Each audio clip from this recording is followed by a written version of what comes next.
Rencard numéro 3 avec Cécimé, son nouveau single est un coup de cœur. Son autre actu, c'est qu'elle est nominée pour les Kora Awards de cette année. C'est la cérémonie qui récompense les talents de l'Afrique entière. Donc hashtag Fanafana, hashtag Kora et hashtag Afro-Pop Rock. Cécimé est dans Rencard. Ça va Cécimé? Cool. Quoi de neuf?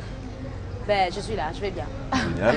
On a le temps de reparler de ton nouveau single Fanafana. Sinon, en cause donc des Kora Awards, de ta nomination, ça va être la deuxième. La première était déjà la bonne. Après, ta carrière a explosé. Comment tu entrevois cette fois-ci ta nomination? Ben, c'est déjà pour moi une victoire d'avoir été nominée pour les Kora. Une deuxième fois encore. Et cette fois-ci comme meilleur espoir, meilleur artiste plutôt féminin de l'Afrique de l'Ouest. Entre-temps, c'était en tant qu'espoir que j'avais été nominée où j'ai remporté le trophée. Cette fois-ci, c'est en tant qu'artiste féminin. Donc du coup, il y a la confirmation qui est quand même reconnue au niveau international. Et je rends grâce à Dieu, je remercie mes fans. Ça ne va pas être facile parce que je suis dans une catégorie où il y a de grandes chanteuses, où il y a des chanteuses qui sont produites par de grosses structures de production, alors que, bon, voilà, nous, on continue d'évoluer comme on peut. Après, c'est le talent qui... Ouais, voilà, après, c'est le talent. Et c'est d'ailleurs à cause du talent qu'on m'a nominée. Et je disais tantôt que je suis satisfaite déjà de cette nomination. Pour moi, c'est une réussite à 115%.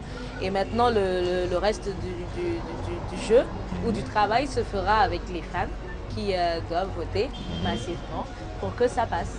Alors, il y a eu un chemin qui a été quand même parcouru.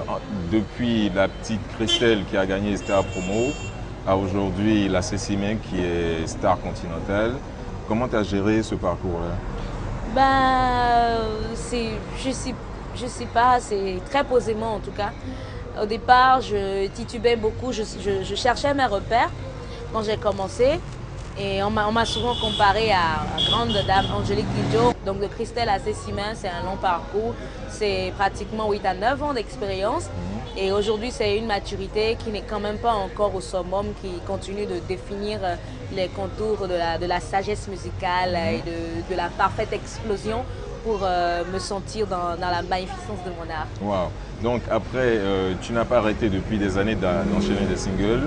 Le dernier en date, c'est Fanafana. Yeah. Est-ce que tu veux bien nous en parler? Ben, Fanafana, c'est pour dire d'abord que Rencard est une émission Fanafana.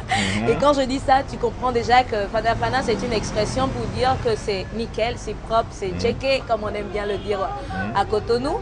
Et ce morceau est venu sur une initiative qu'on a dans le staff depuis quelques mois ou quelques années déjà, plus d'un an déjà, d'aller au niveau international, de se faire connaître au niveau sous-régional.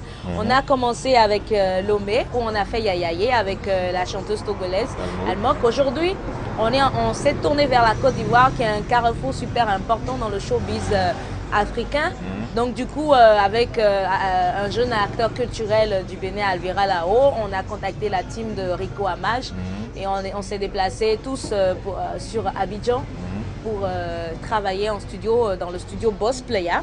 Avec l'ingénieur Toubi, on a travaillé sur cette chanson-là et ça a donné Fanafana. Fanafana, c'est une expression fond, toujours dans la recherche de mieux exporter la culture du pays. Ça passe par les langues, ça passe par le rythme, ça passe par la couleur de peau, le vestimentaire, ça passe un peu partout, cette exportation de la culture béninoise.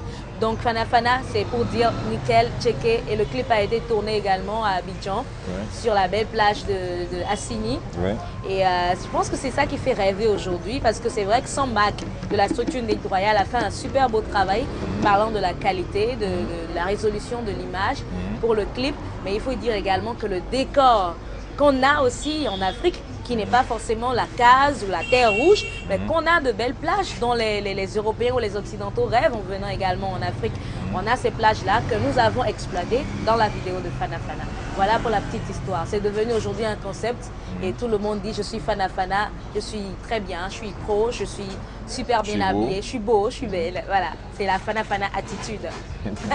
et donc, on parlait de ta musique. Elle a changé entre-temps.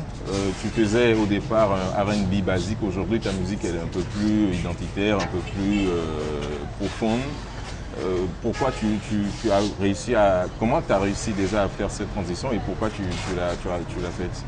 Alors, j'ai connu une évolution dans mon style musical parce que tout ce qu'on fait aujourd'hui, que ce soit la pop, le jazz, tout ça, ça a une seule base, ça vient du blues, ça vient de tout ce qui est musique négro. Donc je pense que c'est une évolution que je connais depuis Christelle, du fait des expériences que j'ai eu à faire, du fait des rencontres que je fais chaque fois, chaque jour, dans chaque voyage, du fait de mes expériences, parce qu'après le tout premier album, j'ai fait le tour des cabarets où j'ai chanté en tant que choriste, en tant que chanteuse dans des pianos-bars pendant plusieurs années, avant de lancer le deuxième album.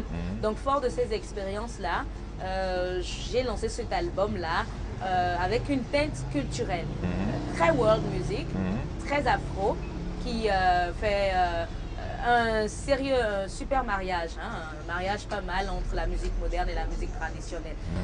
Et je ne voudrais pas me retenir dans un cercle restreint ou dans un style restreint pour me dire que voilà, je ne fais que ce style, mais j'élargis mon cercle, mon champ d'application. Voilà. C'est vrai que quand on voit en ce moment comment tu mènes ta démarche artistique, on se demande où est-ce qu'elle va s'arrêter, la petite Cécimé. Oh, la petite. Oui, c'est vrai, j'ai pas fini de grandir. Je vais grandir encore, je l'espère, par la grâce de Dieu, avec les conseils et les suggestions et les apports de tout un chacun. Je vais grandir encore. Cécimé, vraiment merci d'être passé dans un quart. On a eu beaucoup de plaisir à t'avoir. On te voit bientôt sur scène ou pas? Oui, parce que l'année passée, j'ai pas donné de concert à Cotonou, dans le pays. J'ai été à Marseille, j'ai fait des spectacles là-bas, des spectacles à Abidjan. Ça a tourné un peu, Cameroun, un peu tout ça, mais cette année, je me suis dit, bon, il faut faire un concert à Cotonou.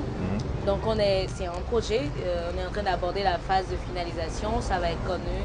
Ce sera un concert Fana Fana, en tout cas, très bientôt. On n'en doute pas. Donc, pour voter pour Cécimé pour les Cora Awards, c'est ça, il faut envoyer Cora 7 au 00248 98 4000 pour voter pour Cécimé et le nominer pour les Cora de cette année, et il faut qu'elle gagne. Rendez-vous tout le monde sur Facebook et sur le site internet de Cora, c'est bien ça? Il y a sur ma page Facebook, Cécimé, et sur le site de Cora. Sur le site de Cora, sur mon site internet aussi, je suis sur Instagram. Vous pouvez avoir toutes les informations sur Twitter, Instagram, Facebook. Voilà, je suis très active sur mes réseaux sociaux et sur ma page internet également, mon site web. Merci à tous. Rencard, c'est vendredi prochain. Merci à tous de votre attention. Bon appétit.